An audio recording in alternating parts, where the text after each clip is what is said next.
Hello, this is Elizabeth Clare Brewington with Brightside, Discover Brightside, and we are so excited today because we are doing a book launch on our entrepreneur and founder channel for Discover Brightside. And all of you have been discovered today.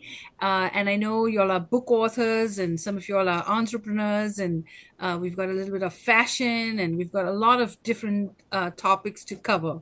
So, without further ado, I'd like to introduce you to our keynote and sponsor for today, Joseph S. Sanchez. He's launching his new book called Reinvent Yourself. And I know many of us, since the pandemic, have changed and we all need to look at ourselves one more time. And so I'm going to let him get the spotlight. And Joe, welcome. And thank you for being our featured Thank you. speaker today. And we look forward to hearing from you. Thank you for having me. I'll introduce myself. My name is Joe Sanchez, and I've written my seventh book called Reinventing Yourself. And the reason I wrote this book, uh, I've been around the block a few times, as I like to say, and I know that life changes. Even before the pandemic, there's always things that occur in our life, either at the workplace, personal, or what have you, that we may not necessarily like, and there's no reason why you should have to tolerate it.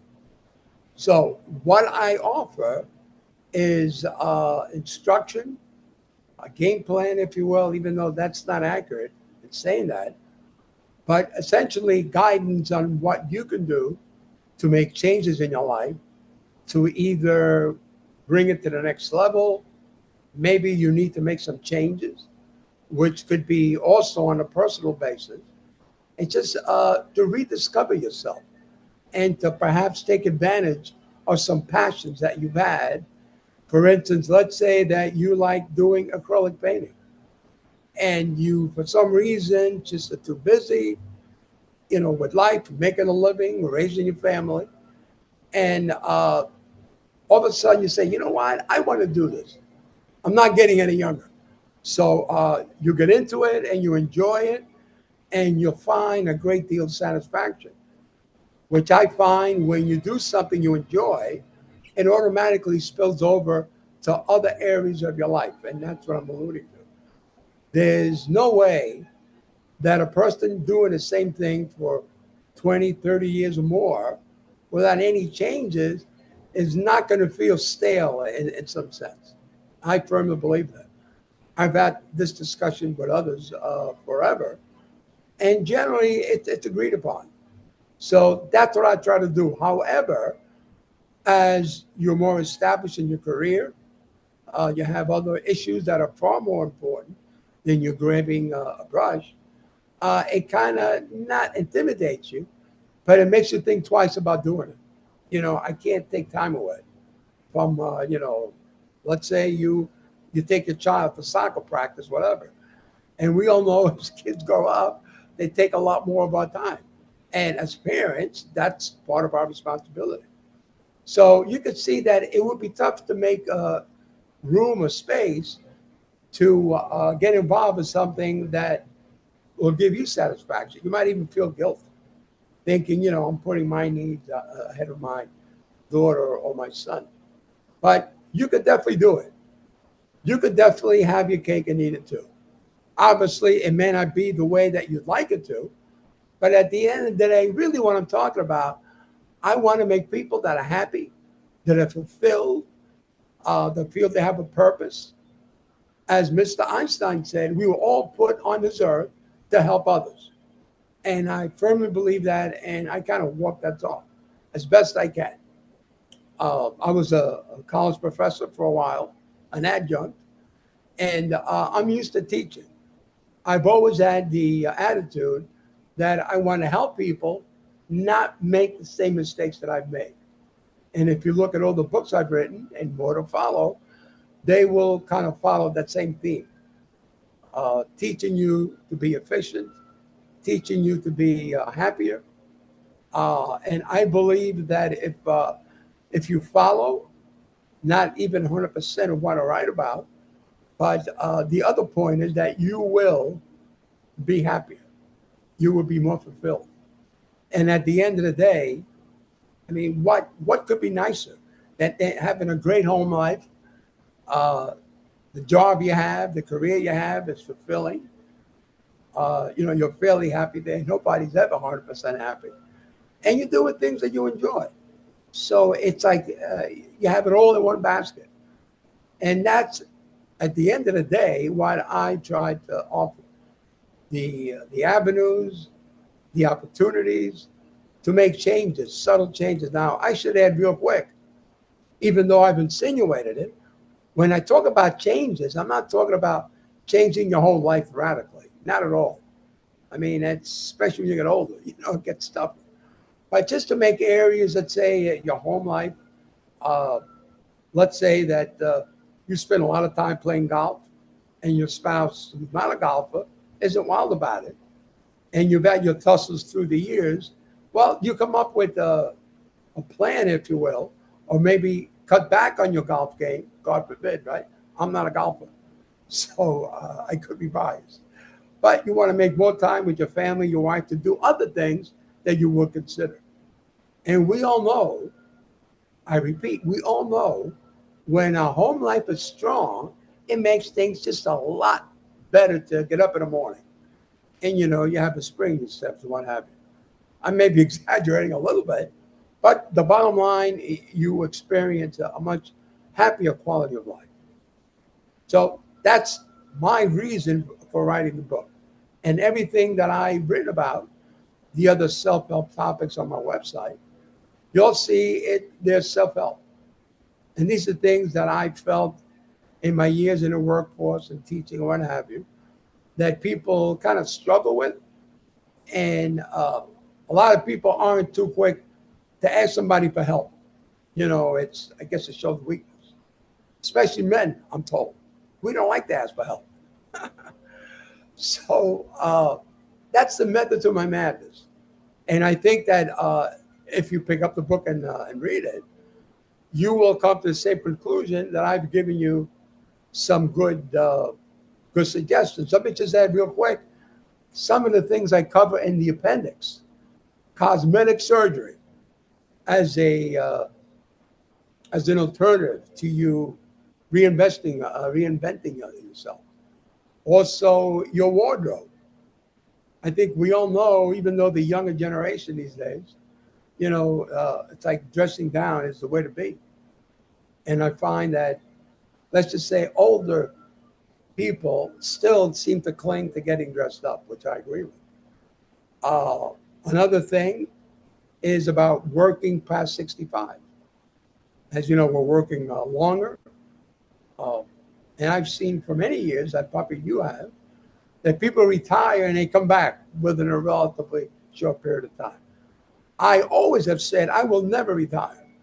I may refocus my attention and my energies, but I'll never stop working. I don't believe in it. Without getting too personal, I know some family members that within a year that they retired, they were dead, and they retired in relatively good health. So that makes an impression on me. But again, I still feel that as you get older, wiser, you have valuable information that you could pass on to younger co-workers and what have you. It's something that I think isn't taken care of, isn't utilized enough. So, I mean, in a nutshell, that is why I wrote the book.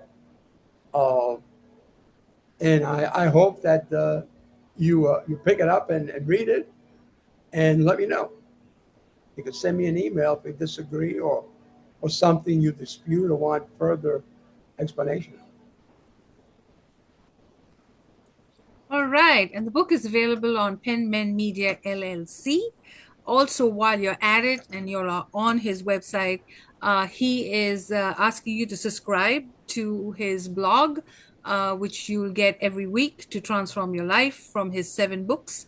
And also, there are 2 free downloads of 2 free ebooks also available for anyone that subscribes. So go to Penman Media LLC, and everybody please give Joe Sanchez a big round of applause. Thank Thank you. you, Joe. That was awesome. And congratulations on the new book. Thank you. So I'm going to go in the order of what I'm looking at in my on my screen. So that's no particular order or anything. First of all, I want to warmly welcome you. We've got some new guests on the show, and I want to begin with Dr. Gary Sprouse. So Dr. Gary is going to talk about stress management, and what I'm going to do is I'm going to have each of you introduce yourself, and then if you have a question or a comment on what you just heard with Joe, you can say that. And then at the end of all the introductions, I will do a panel discussion. And then we'll end the recording. And if anyone wants an individual video, we'll do that at the end. So if you can stay, that would be great. And if you have to leave, you can come back on another event because we do this all the time. So over to you, Dr. Gary. Welcome. And please. Hi, thanks for having me on. So I'm Dr. Gary Sprouse. I'm a primary care doctor. So my nickname now is the Less Stress Doc. And so my goal was to have everybody have less stress. So I wrote this book called A Highway to Your Happy Place, a roadmap to less stress. And when I was listening to Sanchez, he was actually saying some of the things that I talk about. So to have less stress, one of the things you have to do is figure out, well, where is it that I want to be? And so when I ask my patients, like, okay, where, if you had less stress, where would you be? They're like, I don't know. I always just wanted to have less stress. So I came up with this idea of a happy place.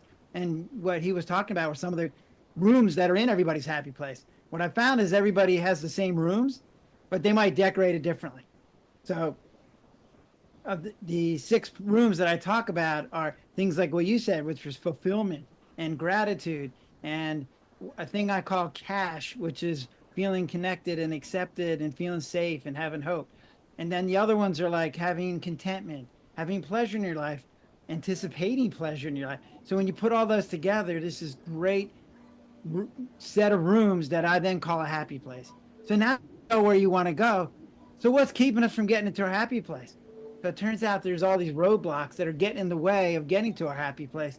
And you look at it, it's like worry and guilt and regret and feeling overwhelmed and low self-esteem and being bored. And I'm like, okay, well, so those are the things that are keeping me from my happy place. So how do I get rid of them? Well, first off, to get rid of them, you have to figure out what they are. So that was the other question I would ask my patients. So tell me what worry is. And they're like, oh, Dr. Sprouse, I worry that I worry too much. And I'm like, well, then you probably do, right? They said, but tell me what worry is. And they were like, oh, I know this. And then they would start trying to define it. And they'd get stuck because they were like, I don't know. It's like they come up with this superficial definition. I'm like, but if that's your definition, then how would you fix that? And they're like, oh, I don't know. So I had this, what I realized, here's my insight that led me to writing this book, was that like I'm a doctor, right? So I'm used to giving people prescriptions. And I go, hey, this is a medicine that's going to help your hypertension or your diabetes. So the medicine works really well, but it can have some side effects. You might be allergic to it. It might make you feel dizzy, whatever, right? So when I looked at our skills as humans, I go, oh man, we can envision the future. That's an amazing skill. Oh, that's right. But it might have the side effect of then I have to worry about what's going to happen. And you're like, oh, I can have the ability to choose. But then I have the side effect of being of regretting. So what I realized is that the majority of these obstacles that are keeping us from our happy place are actually side effects to the skills that we have as human beings. And so you would listen to the standard psychological recommendation that says, hey, you know what, just live for today. And then you won't have to worry. And you're like, well, that's great. First off, it's impossible to live for today as a human being because we spend a whole lot of time in the future. And second off, I don't really want to give up my incredible skill of envisioning the future because it has a side effect. So what the book is about is like, hey, how do I keep my skill and lose the side effect? And so then I come up with these specific tools that say, hey, look, I'm going to look into the future. I call it realistic optimism. Instead of focusing on all the bad things that can happen, I'm going to focus on the good things that can happen. But because it's realistic, I can't ignore that bad things can happen. So that brings up my second tool, which says, hey, I have this thing called a worry organizer. And now you're going to write down what it is that I'm worried about. Why am I worried? How likely is it to happen? What can I do if it does happen? And what if it does happen, what would I do? And when you write all that down, that's called planning, but it's without fear. And that's where worry comes in. Worry is I'm fearful of what's happening, and I'm having that reaction now, even though what I'm afraid of is in the future and hasn't happened yet. The problem is there's nothing to make it stop. And so the worry organizer allows you to start planning for the future, but without the fear. And that's key. And then there's other things in the book that I talk about feeling overwhelmed, feeling guilty, feeling regret. And it's like when you start defining them as side effects to our skills, then you go, okay, thanks for the skill. Here's the side effect. Here's some things we can do to get rid of the side effect. And as you do that, then people can feel so much better. So I had one of my patients read the book and she was like, oh, this is awesome. She goes, you know what? I decided I'm going to take control of my life. She goes, I'm living in this big house. I'm divorced now. Don't need to be in this big house with a mortgage. She simplified her life. She moved to a place that's like a mile from the beach. And now she spends 3 or 4 days a week at the beach. And she goes, I'm in my happy place. And I'm like, yay. Great, right? So that's my spiel. And it sounds like it dovetails in with Mr. Sanchez because it's like, yeah, I mean, one of the things that he talked about was getting to your happy place, right? Correct. I agree. It's nice hearing it from a doctor. Yeah, exactly, right? Yeah, it makes a big difference. Yeah, yeah. There you go. Well, So I'll thank you, pass it thank you, on to the thank next you. person. That was great. Joseph Sanchez, would you like to say anything before I bring the next speaker? No, I just commented. I couldn't disagree with anything he says because at the end of the day, all this stuff is kind of related, psychologically, physically. Uh, and again, I still always equate it because I've been saying this for years that everything starts and ends between the ears. So I think if your mindset is not in an optimal place, you can get the best advice in the world, uh, the best medical advice in the world as well, and it's not going to change anything. So to me, that's the foundation. Okay, well, thank you, thank you, thank you. And over to you, Amanda. Welcome, welcome, welcome. Please introduce yourself, and if you have any comments about Joseph Sanchez's book, please go ahead. Hi, thanks for having me. Nice to meet you all. I think everything you've said is just so wonderful about looking internally and looking inside. And I think in anyone's personal life or in your career to tune out those negative thoughts. And my husband and I call them shower thoughts, or like maybe you're doing something and your mind just goes to places and he says that we're wasting valuable real estate space in our brain. So turning that into positivity, and which I think then turns into the whole manifesting thing. I think it actually works, but I try to battle that as well. But I love everything you guys are saying. So a little bit about me. I am a professional makeup artist, esthetician, and host. I teach makeup lessons. I do TV, fashion, Broadway, celebrities, regular people. My plight in life is to give people confidence and to make them feel good. So it's pretty basic. It's not about, oh my God, put a pile of makeup on, then you'll be beautiful. So that's not really my message. I mean, obviously they're going to feel great.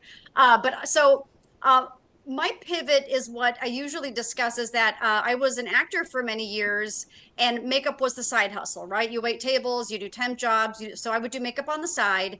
And I think because, after a while, every single day you get rejected. 100 people say no, one person says yes, which is great. It builds you character and strength.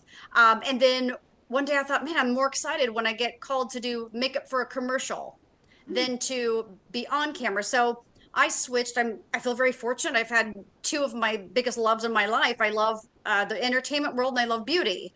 So then I went to beauty and then I realized it was 10 times uglier than entertainment was. So, you have the actors competing for gigs. Let me tell you something. Hair and makeup. Whew. But my point is, I always refuse to be that person. If I was in an audition line and there was a script and someone said, "Oh, I didn't know we had one," or had to have a script, I would give them mine. Say, "Here, borrow mine." I think those little things are how my family is, how I was raised. Just a little bit of kindness.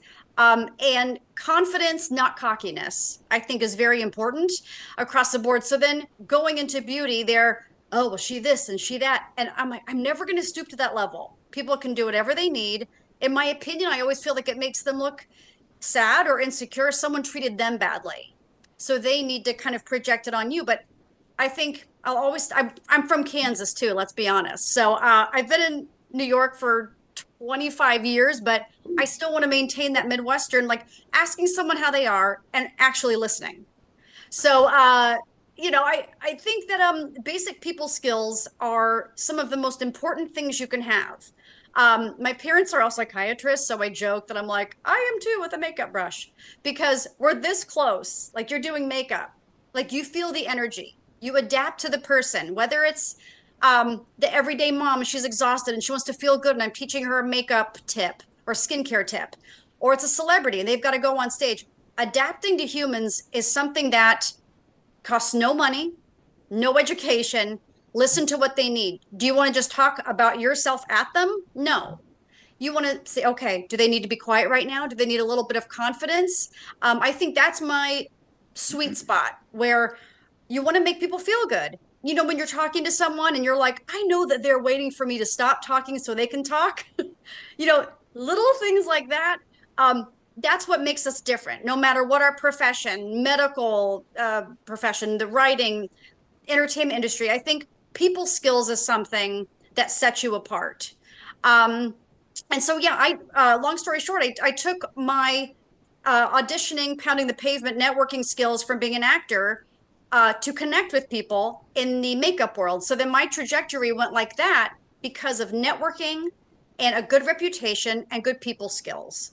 So am I the best in the world? No. Am I great? Yeah. But I think talking to people and listening and helping people, it's so simple. And I think we all know that, but to actually practice it every day makes a difference. So I feel like I can do everything that I wanted to do. Beauty inside the entertainment industry is wonderful. It's just I feel very, very lucky to do what I do. But I think you were saying earlier a balance.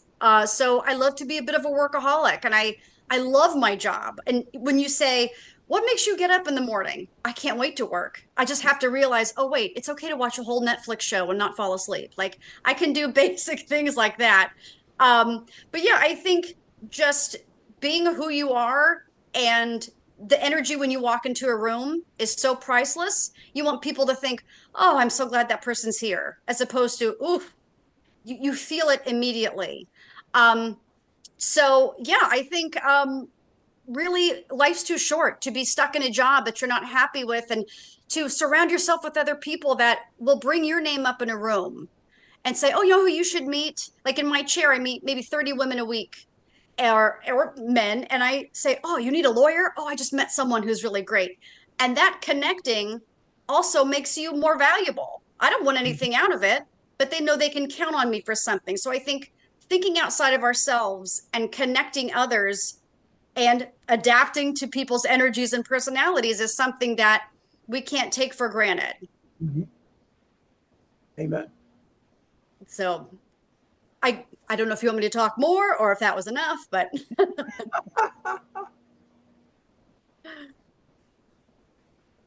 Elizabeth?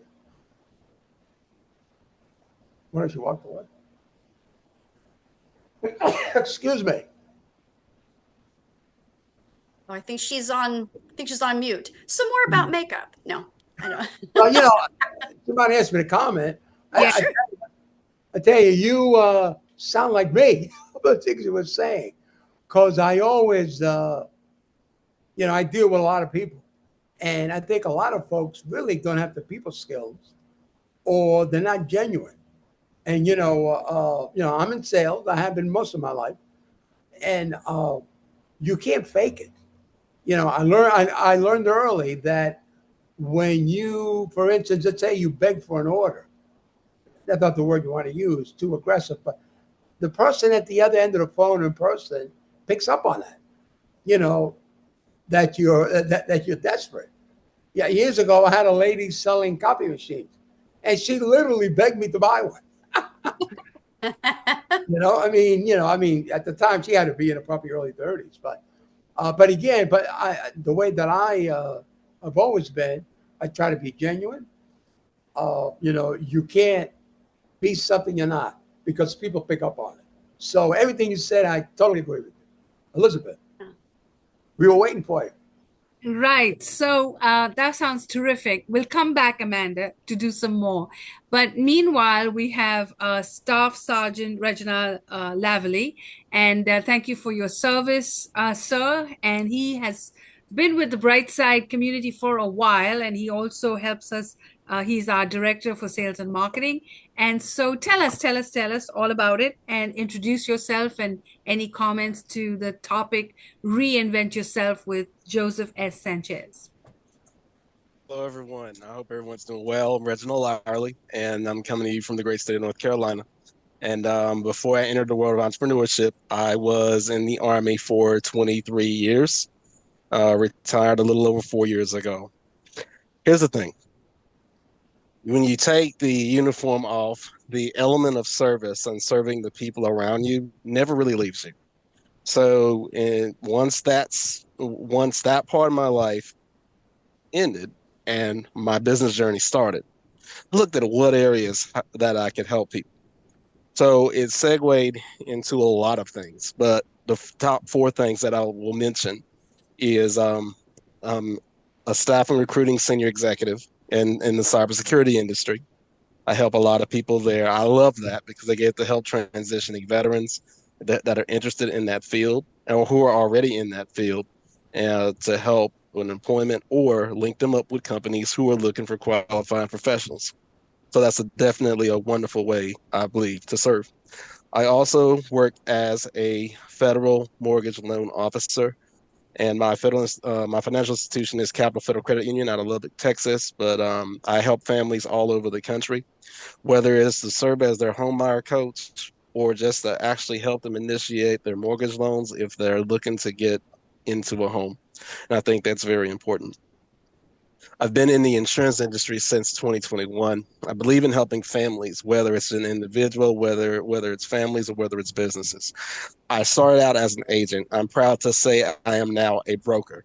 So I offer a myriad of things for a myriad of people, and several different products with several different companies, and it's been great because I look at it this way, and this is what they always told us. An agent is loyal to a company, but a broker is loyal to the customer. And when you have loyalty to the customer and that family, you can help them get what they need. Because at the end of the day, service is important, and it's about being able to help people to get what they need.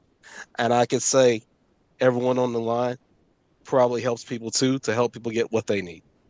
But with that, that's all I'm going to briefly say about that. And thank you for allowing me the opportunity to address you all. Thank you so much.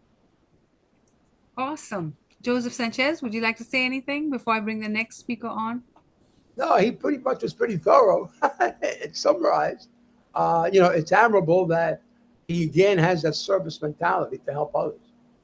And again, I must use that at least once a week. What Mr. Einstein said, we're here to serve others. And he's an example of that. Well, thank you. And I am going to bring on the next speaker. Shelley, welcome. And she is a real powerhouse. So she's done a lot with her life for sure and motivated a lot of people, because just going on your website, I got charged up and motivated. So welcome. Please share about yourself and anything you want to add to our speaker today. Thank you so much for giving me this amazing opportunity. I do want to say it's just so awesome because I hear the same thing over and over again. I hear the talk about being happy and being able to fulfill yourself, your desires. And I also hear the common denominator of helping others and really having that opportunity to pour into others. And so I'm just so honored to be here with a group of people who feel that same way, that it's about being able to impact, to empower, and to influence others, not so much looking at ourselves, but looking at how can I be of service to someone else? And so I appreciate that from each and every one of you. I'm excited. My name is Shelley Meche'tte. And I am a certified life purpose and confidence coach. I am also a best-selling author and a mom life strategist. And so I show busy, ambitious moms and mompreneurs how to balance motherhood and how to balance it without the guilt, motherhood and business, motherhood and entrepreneurship, because I too understand what it means to reinvent. I understand, especially being a mompreneur myself, what it is to also have to look at yourself, to look inward and to see what's working, not just for those who you serve, but what's working for yourself. I remember being that mom who looked inside of the mirror and had a full, complete emotional breakdown because I had left my job in entertainment. I'm one of those entertainment people too, Amanda. And I had left my job in entertainment when I was pregnant with my second daughter so that I could be home with my children. Some things had happened with my first daughter that I didn't want repeated with daycare. And so I decided, my husband and I decided this would be good for our family, for me to be able to be home with our children. What I didn't realize at that time, you guys, is that when I left that job, I left pieces and parts of me behind because I hadn't had the chance to actually understand who I was outside of my titles. I was a mom. I was a daughter. I was a wife. I was a volunteer. I did for my church. All of these things were wonderful things, but they left me without a personhood after all of the titles. So I found myself in my mirror one day in a full, complete emotional breakdown on the floor, didn't know who was screaming. That I don't know if you guys have ever had that silent scream, like, but I found myself there. But it was at that moment that I realized that happiness, which is something that we're talking about, happiness and reinventing who I was a transformation that I needed. Who was I outside of motherhood? Who was I outside of so and so's wife, outside of someone's daughter? Who was I outside of the entertainment industry? I've always wanted to be an actor. I've always wanted to be in that field. And yes, I've touched in that field. I've done some acting, all of that. But stripping all of that away, who was Shelley Meche'tte? And it was at that time that the reinventing began. It was at that time because I had fallen into such a deep depression that I had to say, who is this woman? And being able to go through that metamorphosis and being able to go through that reinventing, I found the woman. I found my happiness. I found my joy. And other things that I found in reinventing me was passion and purpose.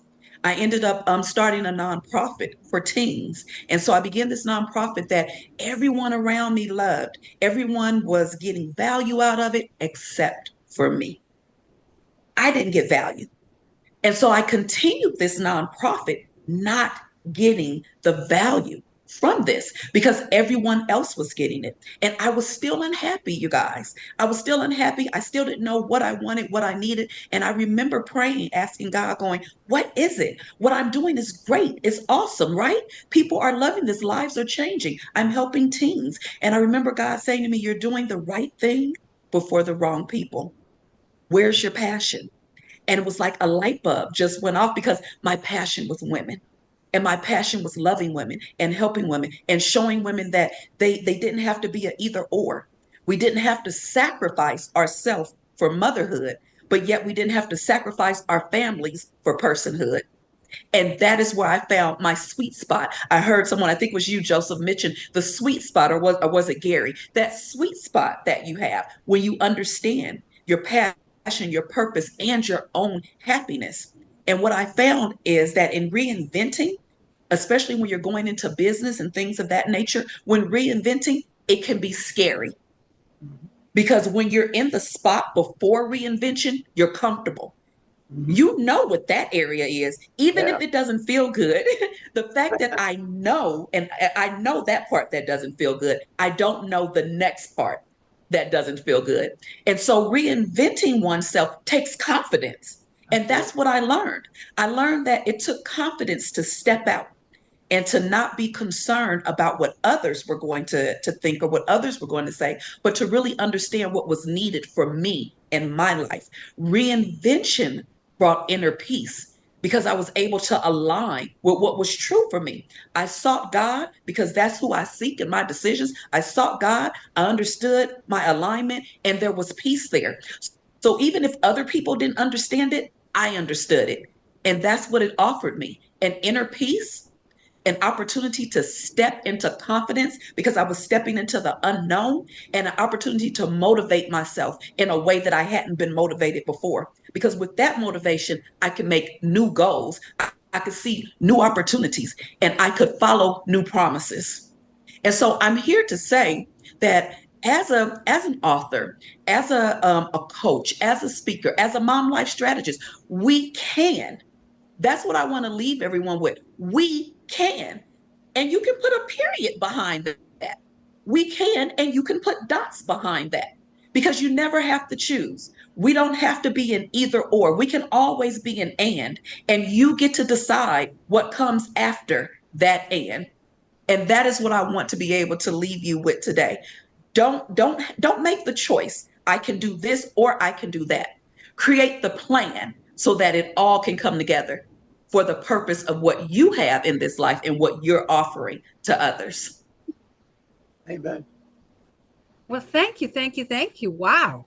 Good That's job. amazing. That's great. So we've got two more speakers, so I'm going to run through them and then we'll come back for comments. Meanwhile, do you have any comments, Joseph Sanchez? Do you want to say anything? I tell you, powerful. As was said before, we're basically all saying the same thing, except we're hanging out on different branches of the same tree. But again, I mean, how can you disagree with anything she said? Again, people, see if I get this right. People will do more to avoid pain than to seek pleasure. In other words, they'll put up with discomfort and they'll put up with not being, the happiest condition because they're afraid what might happen if they change. It might get worse. It's an adage that I've heard in my years of industry when somebody is not performing and they really should be terminated. And I often hear, we know what we have, we don't know what we'll get. That is such nonsense. So what are you going to do? You're going to put up with incompetence unless it's still a performance. But again, it's the same mindset. People are afraid of change. I can't stress it enough. They're afraid of change. They know they may not like it, but what's around the corner might be better, but it might be worse. So again, absolutely. Amen. All right. Okay. Thank you, Miss Shelley. That was awesome. So over to you, Sarah. And Sarah also has a podcast. So I'm hoping that we would come on to your podcast too. So Sarah, I'd love that. please introduce yourself. And I absolutely love what you're doing. It's congratulations on everything that you're doing. Yep. Thank you so much. I'm so excited to be here. I'm Sarah Caminiti. I'm in Providence, Rhode Island. I am a mom of two little boys. I resonated so much with everything that you were just saying, Shelley, because that is just like totally the past few years for me, 100%. I am the head of customer service in the US for Abcam, a biotech company. And I'm also the host of Epochal Growth, which is it started as a space to celebrate good people doing good things within the CX industry or the customer experience industry. And it's kind of started to expand into understanding how leaders are approaching how they develop their teams, how they communicate with their teams. And it's been quite a wild ride. I just put out an episode about reinvention, so this was all perfectly timed. And I'm pumped to talk about this because I've been on quite a journey in the last 5 months, I would say, slowly over the last couple of years. But for about 6 years, I was either trying to get pregnant, I was going through IVF, miscarriages, the whole shebang. And it was all worth it because I had my boys, but it wasn't my body. My purpose was to create my family and I didn't have control over it and it was failing me. And it was it was a long period of sadness because of the space that I found myself in. I was in a job where I entered it, just hoping and praying that I would be able to prove my worth to them because I grew up being told, everybody's just taking a chance on you. It's not, you've earned this. This is your space. Own it. No, they're giving you a gift. And so you need to be grateful to them. And that's such a terrible mindset to enter into a job because you are diminishing your worth every single second. And I realized that sort of a foundation really does set the tone for a long time. I was the vice president of customer success in my last job, and I really was not on the same level of respect as the other executives in the company. And I was looking for jobs elsewhere, and every interview, I just kept really talking about my leadership methodologies and why I think it's so important to treat your team the way that you would want to be treated. And I kept getting these rejection letters saying how passionate I am, and but I'm not the right fit, or everything that was just kind of saying you're a lot. Wow. But best of luck. And so I took a moment to reflect on, like, what the heck am I saying? What am I missing here when I'm trying to articulate the power of treating others with respect and kindness and what you can get from your teams? And this was right after I was done having my kids, and I was able to kind of give myself a moment of reflection of, okay, who am I? What is my space here? What are my values? What do I know to be true about myself and the impact I can have with others? And so I started writing, and I ended up calling it the Kindness Initiative. And it was a leadership methodology of just approaching situations with kindness and defining that word as having nothing to do with being nice. It's being intentional and purposeful and thoughtful and respectful. And I didn't really know what to do with it. And I learned that the word kindness is kind of one of those things that kind of makes people not want to listen very long, because no one wants to be told how to be kind. You don't want to be told that you're not being kind. Everyone has their own definition of kind. So I kind of sat with it for a little while, but I started using this kind of on the back end of things, talking to other leaders and explaining how I go about my roles in growing teams. And the response was very emotional. There were a lot of leaders that ended up crying on these calls with me, of just feeling validated in the fact that there was an opportunity to do what they always thought was possible, to lead the way that they always thought they could lead. They just had never seen it before. And I thought that was a really interesting thing to sit with, that we are often so nervous to try when we haven't seen it. Because if we're taking a chance and we're taking a risk, that's a huge amount of vulnerability. Whether or not you know this is the right way to go, you don't have the proof to back it up or the facts to back it up. It's just this feeling usually inside of you. And to be able to connect with someone that is doing it, is successful with it, this is why it's successful, gave them that power and confidence to really stand up for themselves. And then I started talking publicly, which is something I've never done in my life. I've never taken up space. And I allowed myself the opportunity to take up space and answer questions. And I answered one question, and it turned into a whole interview article about my approach to product development and customer-focused development within companies. Then that led to podcast interviews on other folks' podcasts and panels and conferences. This all started in February of this year. And It has been a crazy, crazy ride.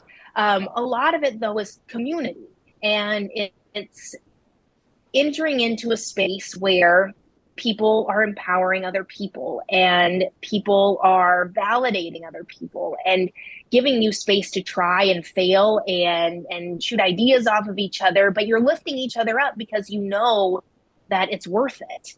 And I found that within the customer experience community, and I found this within the leadership community. And I was asked to create my podcast, Epochal Growth, back in May.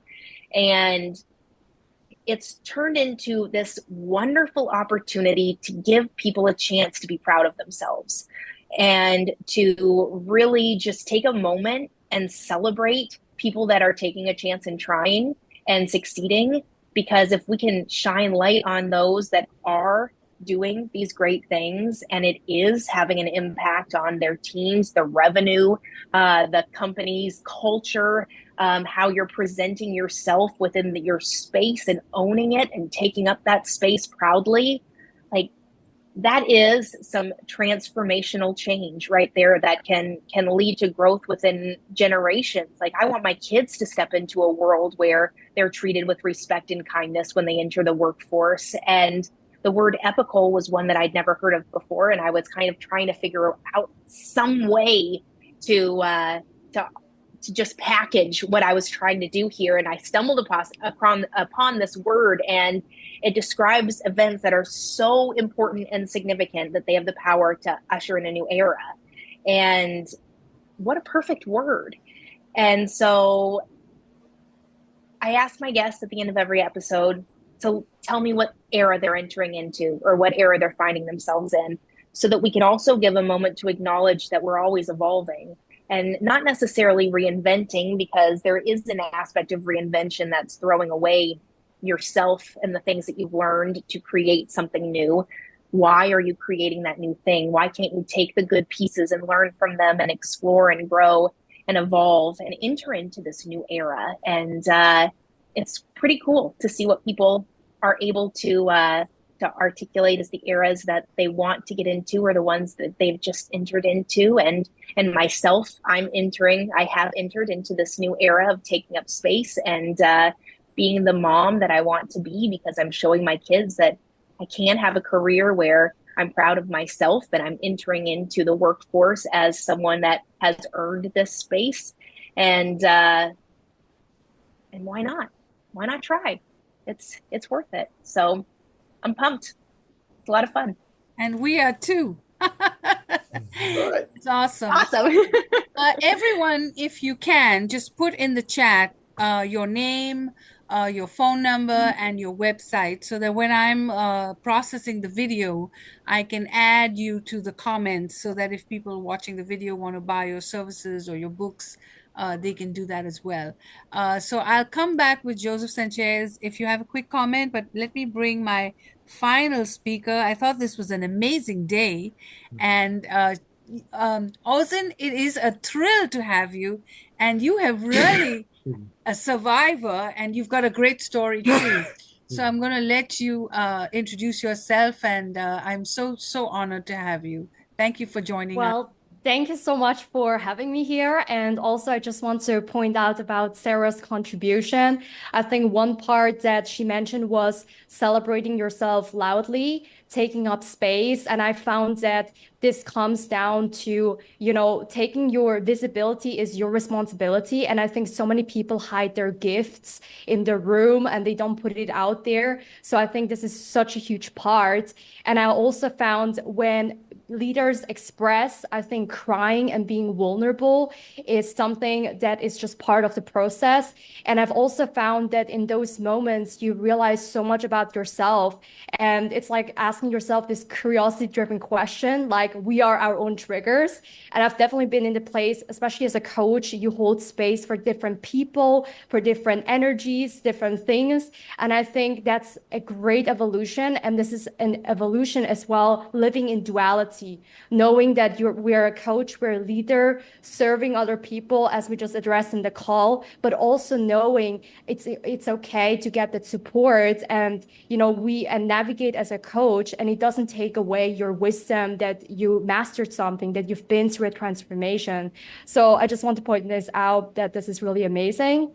And a little bit about myself. My name is Ozan. I'm based in Switzerland, and I'm also known as the Wealth Queen. I serve as a business coach, and I'm also the founder and the host of my podcast, Inspiration Science, which is all about mental health talks, purpose, and how you can drive profit with a purpose in your business and in your life. And also, as a survivor of rape and kidnap in 2019, I've gone through a horrible traumas, leaving me with anxiety, lack of self-worthiness, and really just crying every day, going through depression. And on top of that, I was in six-figure debt with businesses and things that didn't work out the way I wanted to. But I took immediate action. I invested into coaches and mentors. I took this bird belief that, I had this calling, there must be something out there, and flipping the selfie stick, not just towards me, but thinking of other women, other men out there. This is what got me up. So I made my first 6 figures within the 8 months in my coaching business. And I had the first time a sense of purpose. And also, as an example of this, I help multiple coaches and other consultants to scale to 6-7 figures. I've impacted 15,000 people through diplomacy work, through entrepreneurship, helping women to overcome trauma, including working with Hollywood film directors. And now what I'm up to is to help coaches, service-based business owners to scale to 15K, 100K a month, but most importantly, to not just monetary scale, but to really scale in a way that it supports your lifestyle. And I think this is where business models and things has to be adapted to yours and being really clear what are the experiences that you want inside your business and outside of your business. And one of the keys to my success was to lead by courage over confidence. Many times I didn't have the confidence to go out there to do my business, to, to get people on my shows. And I didn't have this network. I started like from zero. But I've had this courage to lean forward, to create my first piece of content, to have the courage to network, to invest, putting myself into rooms where I felt I was not fitting in or not worthy enough to be there. And all of that compounded. So I found that when you don't have the confidence to go for something, you just do it without. And also on top of that, when you do that, I think I found in my journey, starting with something is one thing, meaning you have courage to start your own business. But I've also found somewhere down the lines, I've experienced that I've got lost in comparing myself. I've got lost in doing things in my way. And you look up to all these successful people and think, oh, is this how I'm supposed to do certain things? And deep down, you know your purpose, you know your ways, but you're getting doubts. And I've been looking for certain answers outside of me. What is the best way to do this? What is the best way to monetize? How should I maintain my health and do things? And I think the sweet spot that we just talked about is knowing how to lean into mentors and surrender, but also knowing to trust your own power.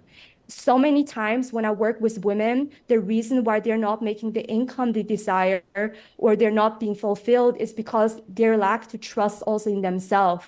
Deep down, you have the answers, and being a trailblazer means to choose courage over and over again.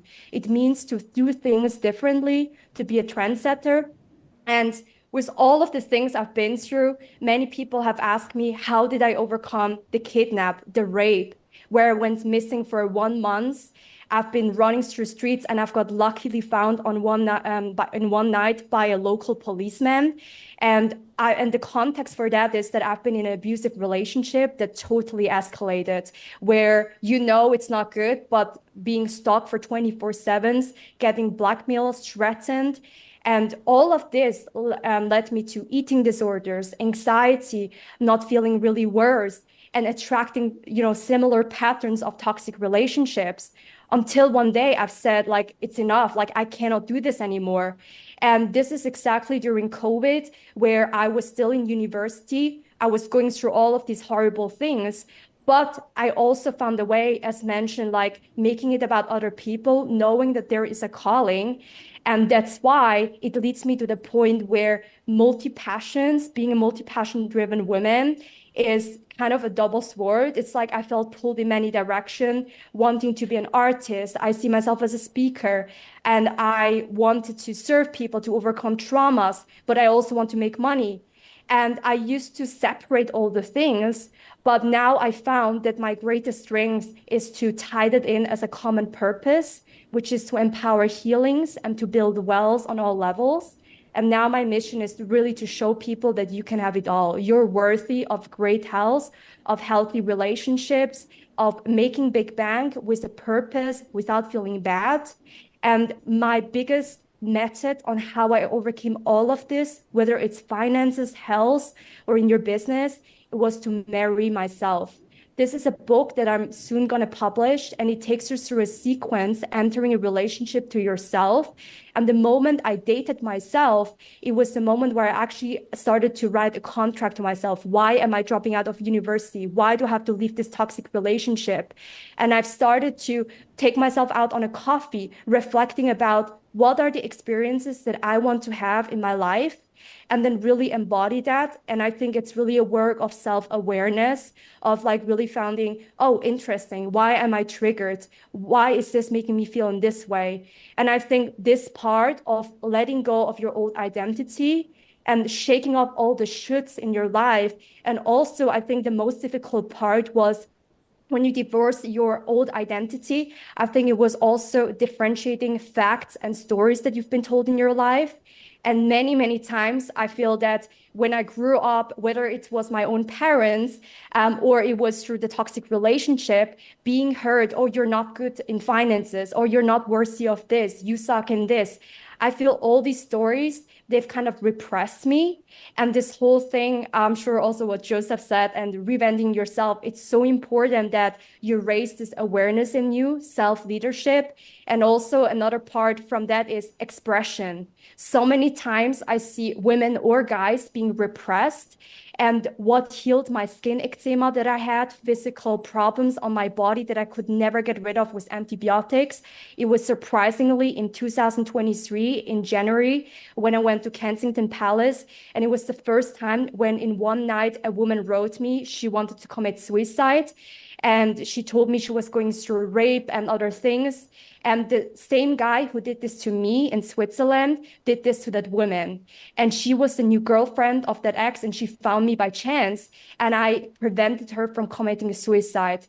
The next day, I told myself I have to share the story around the world. And I went through 3 years of court trials. I've gained my lessons. And this is where my skin eczema, it completely disappeared. It was through prayers. It was through God. It was through expressing that outwardly to people, and serving other people. It's a mirror to also healing sometimes yourself. And I think transitioning from that toxic relationship into a healthy one is sometimes of a messier process. But what is important is when you marry yourself and you're prioritizing your own health, you start to set more boundaries that comes easier to set. You recognize your wants and don't wants. And I think with that part, I also felt a sense of like self-worthiness, and that led me to making more money. Like taking inventory of my own gifts, stop looking just left and right, and just saying the things, what is truly on my heart. And instead of just saying what sounds good to sell, what sounds good so I come across clever, but it was like, what is truly on my heart. And I think expressing that, finding ways through arts, through music, whatever works for you, it is so much of the body wisdom. It tells you the signals, literally what is right now going on in your life. And I started to pay attention. And once I did that, the last step to marry yourself is to let in love. How many times do you give love to other people and you're giving so much? Working with CEOs, I give so much. Women saying, I'm a mother, I'm an entrepreneur, I'm giving so much. But at the same time, I felt through the toxic experience, I struggled receiving love from my loving partner, which I have right now. I met him during entrepreneurship. He's the love of my life. I'm today in a healthy relationship, but to heal, I had to go through a really messy process, learning how to communicate to him my feelings without just assuming things. And then also viewing support as a big strength and letting people into my world. So my message that I really want to live with you is that you can have it all. You're worthy of it all. And that also marrying yourself, it really starts with recognizing your own gifts and not hiding them away to the world. So thank you so much. Wow, talk about saving the best for last. Oh my God, you have inspired me Good so. job. Okay, so Joseph Sanchez, you want to say anything? I'm going to bring My Elton. goodness, Elton has so much. always a lot to say, so Well, you I go mean, first. the last two ladies again show the when you have the intestinal fortitude and you go through different processes. We all go and you build confidence, or you get to a point where you say enough is enough.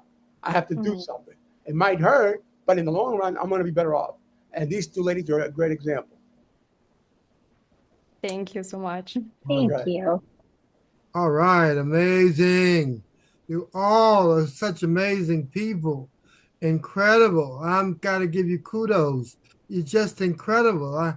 I just gotta have to give you such an exceptional applause for how far you've come the challenges and the objectives that you've had to overcome to get to where you are. And kudos. You keep fighting the good fight and keep achieving the great achievements. My name is Elton Brewington, and I'm a personal media consultant. And my objectives and directions for you is that, and you've already done what I was going to suggest, which is amazing. You always have to widen your personal vision. You have to widen your personal vision for yourselves completely. Widen the gap of how you see yourself completely. Completely concentrate, and each and every day as a practice. Widen your personal vision and gap for how you see yourself. And don't let the minor and minuscule perspectives of how people look at you keep you from widening. Many people, we live in such an habitual stage that it's hard for us to accept the perception that I have to widen the perception of who I am, widen the perception of my personal view of who I'm and as a practice, how do I step forward into a bigger, grander, greater tomorrow for who and how I see myself? And as a practice, how do I look at myself in a bigger, more comprehensive way to say that, I can do this. I can do this. I can do this. And if you got up in the morning, every morning, to say to yourself, I can do this.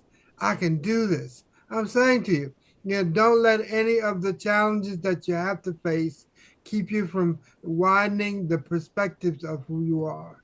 You've come a long way. You've come a long way. And at the end of this game, you don't know how far you've got to go, but keep widening the perspectives of who you are and what you've come to.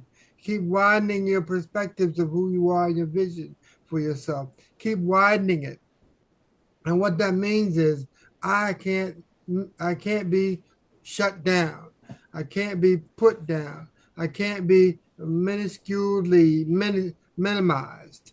I want you to take it as a practice. And don't be afraid. Don't be afraid in any way. Don't be afraid. Step forward. Your tomorrow is bigger than what it looks like today. And when it's said and done, I'm going to do this. I'm going to do this. And in all these cases, look at what you've already done. Look at what you've already done. Look at how you've maximized your position and perspectives of how you see yourselves. And there'll be people that will tell you you can't do it. There'll be people that will tell you you're not able to. But widen, always seek the growth and the maximization. The real estate is there. You're there. You can do this. You can do this. I'm commended by all of you. I'm just encouraged by all of you. Just step forward. Step forward. Step forward. Step forward. You can achieve even more than you can believe. You can, and they said, if you can believe it, you can achieve it. If you can believe it, you can achieve it. Don't let the circumstances that you've had to face keep you from going and stepping forward. Widen the perspectives of your vision. Widen the perspectives of your vision. Widen the perspectives of your vision. You're there. Come on now. Come on now. There's more space and places to go, more things to do. I'm encouraged by you all. Your stories are amazing. Your stories are amazing. Keep pressing forward. Keep pressing forward. Keep pressing forward. And by the end of the day, you don't know how this is going to look. You can't even imagine what this is going to look like. So I need to just give you a pat on the back for what you've done, and a pat on the back on what you're going to do, and how you're going to achieve even greater circumstances than you can imagine. So kudos. Woo! Woo! So Yeah, Thank you. It's amazing. you're watching the Joseph S. Sanchez podcast and video channel. that we are in collaboration with Discover Bright Side. And we hope you enjoyed the show. If you're watching us on Facebook, Instagram, Pinterest, or wherever you see this video, please subscribe in whatever channel you are in, and make sure you hit the bell button if you're on YouTube so that you can continuously get our videos, and come to our live recordings at the BW Studios. So we're having 3 live recordings, and all of you are welcome to come back. We have the 29th, which is health and wellness. It's going to be led by Dr. Dietrich. She's a board certified family physician and a 5-time book author, along with a lot of RNs and doctors. And you're most welcome to come and talk about what you do. Following that, we will have on August the 1st our book club. We had an amazing time this week with the book club. We had the children book authors and teen book authors, and we will have the grown-up books, and then we'll have the children's books following the books. Now, why are we doing books? We want to promote literacy. We want everyone to read more. And one of our goals with Discover Brightside is that everyone, our audience, has a library, and you buy all these books and start a collection. So start with Joseph Sanchez. He's got 7 books, but you can get all 6 on Penman Media LLC, including Reinvent Yourself. And if you don't want to buy the books, he's giving away 2 free books, which are free downloads, which is Mastering Your Time, as well as Keep It in the Cool, which is really how to stay cool while you are being verbally confronted. And then the next event after that is August the 5th with Staff Sergeant Lyerly, and this is our Veteran and Military Appreciation event that we do once a month. And this month we're celebrating our Purple Hearts, and we have William Hill, who's a Marine, and he served with the Vietnam War, and he came back safe and sound, and he has an amazing story to tell. So stay tuned to watch him, and Reginald will be moderating that group. So stay tuned for more with discoverbrightside.com, and go to penmanmediallc.com as well. Thank you for watching. And if anyone would like to say anything before I close you out, Joseph Sanchez. Everybody's very impressive. And again, it shows when you have the intestinal fortitude and confidence that really the only limit is you. So you gentlemen and ladies have proven that once again. Keep up the good work. You're an inspiration, all of you. Yes, you are. Thank you so much. Thank you.